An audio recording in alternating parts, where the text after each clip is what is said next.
Oke, assalamualaikum warahmatullahi wabarakatuh. Alhamdulillahirabbil alamin wassalatu wassalamu ala asyrofil anbiya'i wal mursalin wa ala alihi washabihi ajmain amma ba'du. Yang tamarak abada bianim dan mida selaku pengasuh dari Istana Pendidikan Pesantren Seperti Melalui Fida yang terhormat kepada Miss Nur Afifah selaku Kepala Notulos Astanawiyah Aturan Melalui Fida dan tak terkecuali kepada orang tua saya dan keluarga saya, semoga saya selalu. Saya Manfendi hari ini akan mempresentasikan penjelasan tentang Diopantus. Diopantus yang dijuluki sebagai Bapak Aljabar Babilonia, lahir di tahun 200 dan menciptakan karya-karya yang dimana karya aljabar yang dimana karya aljabarnya dianggap tidak mirip dengan Euclid. Namun karya-karya yang ditemukan oleh si Diopantus ini tak hanya membahas tentang material dasar, namun mengembangkan konsep aljabar ala Babilonia dan merintis bentuk persamaan yang disebut Diopantin equation.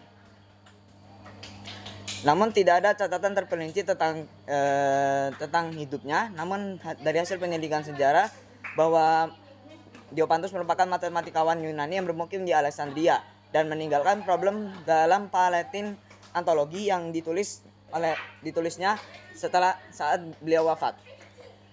Dan dalam pemecahan problem dari Palatin antologi ditemukan bahwa umur dari Diopantus ini 84 tahun, menikah di umur 26 tahun dan umur dari anaknya adalah setengah umurnya, yaitu 42 tahun. Selama hidupnya berhasil menghasilkan 3 karya dan karya yang terkenal adalah Aritmatika, yaitu buku yang dimana isinya adalah membuat persamaan dalam pengembangan aljabar. Dan juga Aritmatika ini merupakan buku aljabar yang dimana bisa diketahui lewat susunan operasinya, fungsi dan solusi pemecahan yang tidak sistematis. Sebenarnya dan juga dalam pemecahan soal di buku ini Diopantus hanya mengenal jawaban rasio dan positif. Dan dia juga menghindar dari koefisien negatif dan menyediakan satu jawaban dari setiap soal.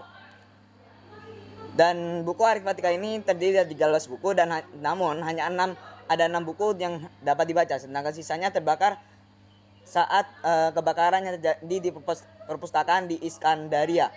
Dan bagian terpelihara dari buku yang terbakar ini berisi tentang pemecahan 150 soal yang beraneka ragam yang dimana menghasilkan persamaan tingkat pertama dan tingkat kedua.